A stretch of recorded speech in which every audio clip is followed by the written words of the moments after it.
सभी विद्यार्थियों का हार्दिक अभिनंदन है आपके अपने यूट्यूब चैनल स्टडी अड्डा पे। तो मैं लॉन्ग आंसर क्वेश्चन जो है सप्लीमेंट्री के जो विस्टा है उसके जो है क्वेश्चन कराने वाला हूं, तो आप लोग इनको पूरा अवश्य देखें। और जो कि क्वेश्चन बहुत ही इंपॉर्टेंट हैं, सिलेक्टेड लेवल के क्वेश्चन है। ये पिछली बार परीक्षाओं में इसी प्रकार से क्वेश्चन पूछे गए थे। तो क्वेश्चन नंबर 1 है, describe the third level. Third level के बारे में बताना है, वर्णन करना है एज पर चार्ली, जैसा कि चार्ली ने बताया है। ठीक है, थर्ड लेवल के बारे में उसके बारे में बताना है। What did he do to make sure that he was in at 1094, why did he want to buy tickets. अब चार्ली ने वहाँ पे जब जा करके थर्ड लेवल, देखो थर्ड लेवल कोई जगह नहीं है, जैसा कि आप पढ़ चुके हैं सिलेबस में, ठीक, पहले चैप्टर है। ठीक है, तो इसमें चार्ली ने वहाँ पे क्या क्या देखा, क्या क्या जो है पाया, ठीक है, और टिकट क्यों खरीदा, क्यों चाहता था टिकट खरीदना, तो ये सारी चीज़ें इसमें लिख देना है। तो कोई भी क्वेश्चन आ जाए इसका, ठीक है, जो भी आप क्वेश्चन याद करके गए हों वो लिख दीजिए। ठीक है, थर्ड लेवल क्या है, ठीक है, तो वो भी सब शॉर्ट आंसर यदि आपको याद हैं तो लॉन्ग आंसर बनाने में कोई दिक्कत नहीं होगी। चलिए देखते हैं आंसर क्या है। तो चार्ली कहता है दैट मैंने कि the rooms on the third level, जो रूम है कहाँ के, थर्ड लेवल के, वर स्मॉलर यानी कि छोटे छोटे थे, वहाँ के जो रूम थे छोटे छोटे थे, then that of the second level, से थर्ड लेवल पे जो रूम थे वो छोटे छोटे थे। यानी कि कहने का मतलब यहाँ पे ये है कि सेकंड लेवल के रूम थोड़ा बड़े थे, और चार्ली का कहना है, देखिए, ठीक है, थर्ड लेवल के जो रूम है वो छोटे छोटे हैं। ठीक, तो ये चार्ली का कहना है। There were fewer ticket windows and train gates and information booth in the centre was made of wood and old looking. वहाँ पे कुछ जो विंडो वगैरह हैं, खिड़की वगैरह हैं, तो वुड लकड़ी की बनी हुई हैं, पुराने ज़माने जैसे दिखती हैं। ठीक, there were open flames, gas lights and brass stands on the floor. और फ्लोर पे यानी कि फर्श पे क्या क्या पड़ा है, तो फ्लेम्स लाइट पड़ी हुई है, ठीक है, खुली हुई, ठीक है, तांबे के जो ब्रास मतलब जो है पीतल के जो स्टन्स पड़े हुए हैं, ठीक, बर्तन कहने का मतलब पड़े हुए हैं, ठीक, कहाँ पे, फर्श पे। Everyone on the station was dressed in 19th century dress, प्रत्येक कोई वहाँ पे जो कपड़े पहने हुए, ड्रेस पहने हुए, तो 19वीं शताब्दी के जो है कपड़े पहने, कहने का मतलब है पुराने पुराने जो है कपड़े पहने हुए, ओल्ड फैशन वाले, ठीक है, धोती कुर्ता कह सकते हैं। ठीक है, तो इस प्रकार से वो वहाँ पे देखता है। To make sure he looked at the newspaper which were on sale at a kiosk and found a newspaper the World which carried a main story on President Cleveland. तो इस प्रकार से जो है आप लोग इसका आंसर लिख सकते हैं। ठीक है, आप लोग इसका स्क्रीनशॉट लेना चाहें तो स्क्रीनशॉट भी ले सकते हैं। ठीक, अगला क्वेश्चन देखते हैं। लीजिए, अब आप स्क्रीन क्लियर है, आप लोग इसका स्क्रीनशॉट ले सकते हैं। नेक्स्ट क्वेश्चन देख लेते हैं। दूसरा जो शॉर्ट क्वेश्चन है इस चैप्टर का वो ये है, who was Sam Weiner, where was he disappeared, what did he write in his letter to Charlie. अब देखिए इसमें दो शॉर्ट क्वेश्चन हैं, एक लॉन्ग क्वेश्चन यदि आप बना रहे हैं तो उसमें दो शॉर्ट क्वेश्चन होते हैं। ठीक है, अभी पहला शॉर्ट क्वेश्चन तो यहाँ तक है, who was Sam Weiner, where was he disappeared. दूसरा जो आंसर क्वेश्चन है, व्हाट डिड ही कौन यानी कि Sam Weiner, write in his letter to Charlie, तो दूसरा क्वेश्चन यहाँ से है। ठीक है, तो इसमें दो शॉर्ट क्वेश्चन भी इंक्लूड हैं। चलिए देखिए, Sam winner was a psychiatrist friend of Charlie. जो सैम विनर है मनोचिकित्सक है, मित्र किसका है, चार्ली का मित्र है। He was a competent doctor, he himself is an escapist and lost in the third level at last. Sam's letter to Charlie proves that Sam has found and reached to the third level. He is staying there in Gulsburg since last 2 weeks and watching various activities and explains to Charlie. He invites both Charlie and his wife Loisa and motivates them to continue their search of the third level. So we can say that Sam was also a victim of worldly worries and seeking the escapement like Charlie. अब देखिए इसमें ये बताया गया है, आप लोग इसको एक बार पढ़ लीजिए, ठीक है, और अच्छे से समझ लीजिए। स्क्रीनशॉट लेना चाहें तो आप लोग इसका स्क्रीनशॉट भी ले सकते हैं। ठीक है, स्क्रीन बिल्कुल क्लियर है। देखिए सैम बिनर जो है वो भी जिस प्रकार से चार्ली ने इमेजिनेशन बनाया था कि थर्ड लेवल है, उसी प्रकार ये देखिए मित्र था तो कुछ गुण आ ही जाते हैं मित्र वाले। ठीक है, तो ये भी जो है थर्ड लेवल के बारे में बताता है। ठीक है, पत्र भी लिखता है। ठीक, वहाँ पे जैसे कि जो जो भी बिताया, जो जो भी ठीक है, इसको जानकारी मिली, उसके बारे में इसने बताया। ठीक है, अगला क्वेश्चन देख ले। तो दोनों क्वेश्चन सिलेक्टेड लेवल के हैं, इंपॉर्टेंट हैं, परीक्षा में आ सकते हैं। ठीक है, फिर है what was the third level. अगला क्वेश्चन, थर्ड लेवल क्या है, वेयर वाज इट सिचुएटेड, ये कहाँ बसा हुआ है। 60 क्वेश्चन आएगा तो यहीं तक इतना आ जाएगा, 60 क्वेश्चन 4 नंबर में, कि what was third level, where was it situated, and how was it described by psychiatrist Sam. जो साइकेट्रिस्ट सैम है, या ऐसे पूछ लेगा जो है चार्ली, डिस्क्राइब्ड चार्ली, चार्ली के द्वारा इसके बारे में बताओ, या तो जो है पूछ लेगा सैम के बारे में बताओ, सैम ने इसको क्या बताया है। ठीक है, तो दो प्रकार से क्वेश्चन आ सकता है, बहुत इंपॉर्टेंट क्वेश्चन है। The third level refers to subway of the Grand Central Station in New York. Though this third level was not presented there physically. देखिए, यानी कि इसमें बताया गया है कि यह थर्ड लेवल जो है फिजिकली रूप से कहीं भी प्रेजेंट नहीं है। बाकी ये थर्ड लेवल रेफर्स करता है Subway of the Grand Central station जो है न्यूयॉर्क में, वहाँ का सबवे, सबवे का मतलब बाईपास होता है।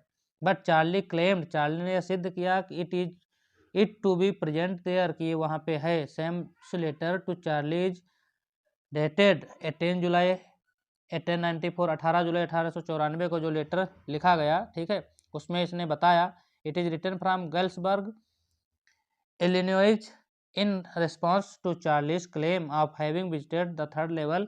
Sam who is equally insecure wishes the entire episode is true as he too believes in the existence of the third level. अब सैम भी इसकी बातों में आ जाता है, और सैम भी ये प्रूव करता है, सिद्ध करता है कि हाँ, ये वास्तव में थर्ड लेवल है, स्थित है। There are some inferences made by the letter, the introductory part of the letter confirms Charlie's believe in the existence of the third level. तो जैसा कि चार्ली विश्वास करता है कि हाँ, थर्ड लेवल है, तो आप लोग इसको भी पढ़ लीजिए। इसमें का 60 क्वेश्चन आता ही आता है, लॉन्ग मान लो नहीं आया तो 60 क्वेश्चन आपको 100% देखने को मिलेगा। What was the third level, where was it situated, इतना क्वेश्चन जो है 60 में तो आएगा ही आएगा भैया। ठीक है, आप लोग इसका स्क्रीनशॉट लेना चाहें तो स्क्रीनशॉट भी ले सकते हैं। नेक्स्ट क्वेश्चन ये इतना इम्पोर्टेंट नहीं है, लेकिन फिर भी देख लेते हैं। Who was the psychiatrist, psychiatrist कौन है। What did he say about the third level, और इसने थर्ड लेवल के बारे में क्या कहा है। ठीक है, तो ये क्वेश्चन इतना इम्पोर्टेंट नहीं है, अगर जो आ जाए तो ही सेम वाला लिख सकते हैं इसमें भी। अगला क्वेश्चन देखिए, समय ज़्यादा है नहीं आप लोगों के पास, इसलिए मैं आप लोगों को जो इम्पोर्टेंट क्वेश्चन है वही करवाना जो है बेटर समझ रहा हूँ। ठीक है, बाकी आप लोग जो है रिवीजन कर लें। ठीक है, नेक्स्ट क्वेश्चन आपको बताते हैं, ये देखिए, ये बहुत ही इंपॉर्टेंट क्वेश्चन है, टाइगर किंग से जो है लिया गया है, जो चैप्टर है टाइगर किंग वाला। देखिए, इसमें का ये क्वेश्चन आएगा जरूर। Who was the tiger king, tiger king कौन था। What were his other name, इसका दूसरा नाम क्या है। How was he named as the tiger king, और इसका नाम टाइगर किंग कैसे पड़ा। तो देखिए, the Maharaja Pratibandapuram is the hero of this story, जो महाराजा प्रतिबंधपुरम के हैं ये हीरो हैं, यानी कि नायक हैं कहानी के। He may be identified as his highness Jamedar general Khiledar major Satavyaghra Samhari Maharaja Dhiraj Vishva Bhuvan सम्राट सर जिलानी जंग बहादुर यमेडी ACTC CRC के। इतना तो देखिए, इनका जो है ये सब नाम है, इनकी उपाधियां हैं। But this name is often shorten, इनको 60 में कहा जाता है द टाइगर किंग। इतने तो ये इनके नाम हैं, लेकिन 60 में कहा जाता है क्या, the tiger king. When he was born, जब इनका जन्म हुआ, द एस्ट्रोलॉजर्स फोरटोल्ड, ज्योतिषियों ने बताया, दैट माने कि his death would come from a tiger, कि इनकी जो डेथ होगी वो टाइगर से होगी। When the king came up as at the 20 year, जब ये 20 साल के हुए, he learned about this prophecy, तब इनको जो है याद आया भविष्यवाणी के बारे में। There were many forest in his state, बहुत सारे जंगल थे इनके स्टेट में। The Maharaja started on a tiger hunt, Maharaja जो है शुरू कर देते हैं टाइगर हंट करना, यानी कि टाइगर का शिकार करना। He was thrilled beyond measure when he killed his first tiger, जब इन्होंने फर्स्ट टाइगर जो है मारा। He showed it to the state astrologer, तब इन्होंने अपने राज्य के ज्योतिषी को दिखाया। But the state astrologer replied, लेकिन उसके बाद जब इन्होंने दिखाया तो स्टेट का जो ज्योतिषी था उसने जो है इनको बताया, उत्तर दिया। योर मैजेस्टी में किल 99 tigers in exactly the same manner, कि इसी प्रकार महाराज आपकी जय हो, इसी प्रकार से आपको कितने और मारना है टाइगर, यानी कि 99 टाइगर और मारना है। But you must be very careful with the 100 tiger, लेकिन आपको बहुत ही सावधानी पूर्वक जो है 100 नंबर का जो टाइगर है उसको किल करना है, मारना है। The maharaja decided to kill 100 tigers first before doing anything else, पहला जिस प्रकार से जो है इन्होंने प्रयास किया, पहला मारा, उसी प्रकार से इन्होंने 100 और मारने का निश्चय किया, 99 यानी कि 100 टाइगर मारने का निश्चय किया। Tiger hunting was banned by anyone except the Maharaja, Maharaja ने ये बैन कर दिया कि कोई टाइगर नहीं मार सकता है। Proclamation was issued that if anyone dared to throw even a stone at a tiger, all his wealth and property would be confiscated. Maharaja faced many dangers also while hunting, but he braved all the dangers. As a result, the king came be known as the Tiger King. अब देखो इसमें बताया गया है जो महाराजा थे यानी कि टाइगर किंग के नाम से जो जाने जाते हैं, तो उन्होंने जो है घोषणा कर दी कि कोई भी व्यक्ति टाइगर को नहीं मार सकता है, तो कोई मारेगा तो उसकी सारी प्रॉपर्टी, वेल्थ और धन रुपया पैसा जो भी है वो जब्त कर लिया जाएगा। महाराजा फेस्ड मेनी डेंजर, महाराजा को बहुत सारी जो है समस्याओं का सामना करना पड़ा, बहुत सारी बाधाएं आई, लेकिन ये खतरों से डरे नहीं, और जो है इनका नाम इसीलिए जो है इनका नाम क्या पड़ा, द टाइगर किंग नाम पड़ा। ठीक, तो ये क्वेश्चन बहुत इंपॉर्टेंट था, आप लोग इसको एक बार पढ़ लें। ठीक है, कौन क्वेश्चन क्या है, हुआ the tiger king, what were his other name, इसका दूसरा नाम क्या है, how was he named as the tiger king, और इसका नाम टाइगर किंग कैसे पड़ा। तो क्वेश्चन बहुत इंपॉर्टेंट है, सिलेक्टेड लेवल का क्वेश्चन है, पेपर में आ सकता है। एक और क्वेश्चन आप लोगों के सामने प्यारा सा क्वेश्चन है, व्हाट वाज द वो ऑफ द महाराजा, महाराजा की शपथ क्या थी, वो का मतलब होता है शपथ। How did he fulfil it and what dangers did he face, और उन्होंने इसको किस प्रकार से पूरा किया और उनको क्या क्या सामना करना पड़ा। ठीक, तो आप लोग इसको अच्छे से पढ़ लें, ठीक है, अच्छे से इसको याद भी कर लें। ठीक है, ये क्वेश्चन इतना इंपॉर्टेंट नहीं जितना कि क्वेश्चन पहला वाला इंपॉर्टेंट था। पहला वाला क्वेश्चन आपको याद है तो वही आप लोग इसमें भी लिख सकते हैं, आप लोग स्क्रीनशॉट लेना चाहें तो इसका स्क्रीनशॉट ले सकते हैं। अगला क्वेश्चन हम बता देते हैं आपको, ले लीजिए स्क्रीनशॉट ले लीजिए, बाकी आप लोग नोट कर लें। अगला जो इम्पोर्टेंट क्वेश्चन है वो अब ये है। ठीक है, देखिए आज मैं जो है बहुत सारे इम्पोर्टेंट क्वेश्चन जो है आप लोगों को बता रहा हूँ। ठीक है, ये इम्पोर्टेंट क्वेश्चन आप लोग याद कर लीजिए, परीक्षा में इसी प्रकार से इनको लिख देना जा करके। क्वेश्चन है, what was the students on ice program, students का जो आइस प्रोग्राम है क्या था, व्हाट वाज इट्स एम, इसका क्या उद्देश्य था, why it became a successful program, और ये प्लान जो है सक्सेसफुल कैसे रहा।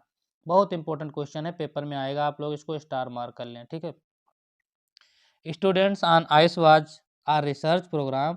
The main aim of this program was to make students aware of the danger of global warming.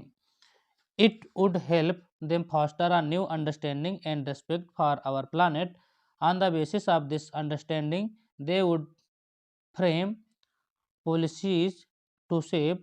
The students on this program visibly saw glaciers retreating and ice shelves falling. This made them feel that the threat of global warming is real.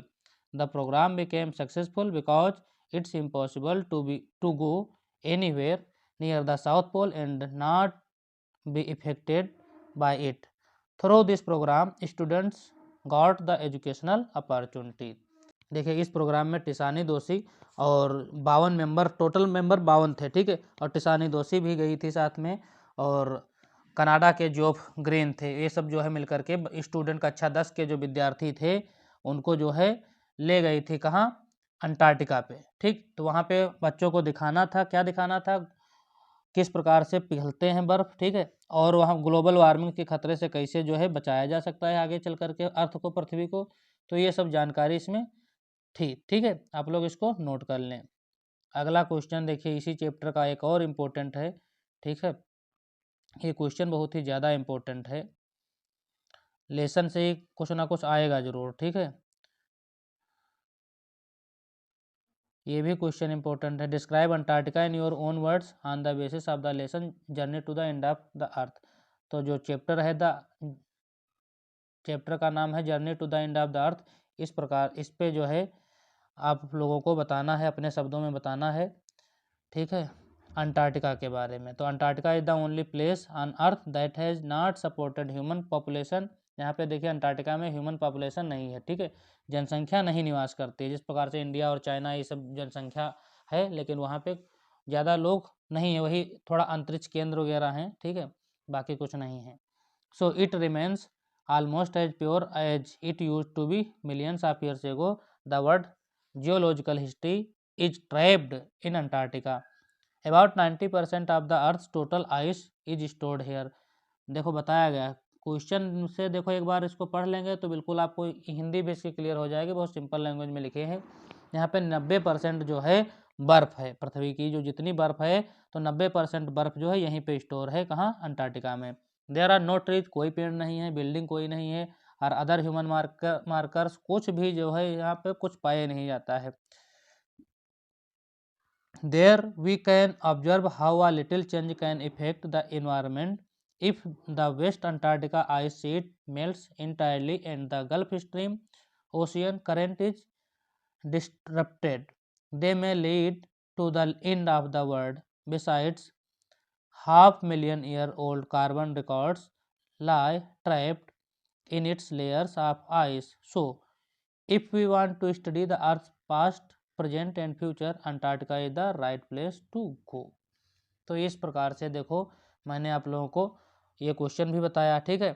आप लोग इसका भी screenshot लेना चाहें तो ले लें, बहुत ही सिंपल लैंग्वेज में लिखा हुआ है, ठीक है। आप लोग इसको एक बार और पढ़ लें। देखिए आपके पास समय बिल्कुल नहीं है, आप लोग समय गंवाइए मत। इस क्वेश्चन को आप लोग याद ही करके जाएं परीक्षा में, ठीक है। ये देखिए बहुत ही इंपॉर्टेंट है, ठीक है। ये क्वेश्चन परीक्षा में इसी प्रकार से छपेगा। तो ये क्वेश्चन जो थे मैंने आपको बताया, ठीक है। इसमें से 60 क्वेश्चन लॉन्ग क्वेश्चन जो भी क्वेश्चन बनेंगे सब इन्हीं क्वेश्चनों से बन जाएंगे। तो क्वेश्चन आपको ये इम्पोर्टेंट जो मैंने बताया ये अच्छे लगे हों तो वीडियो को लाइक अवश्य करें। चैनल पे नए हों तो चैनल को सब्सक्राइब कर लें और अपने सभी दोस्तों तक वीडियो को शेयर कर दें। Thanks for watching this video.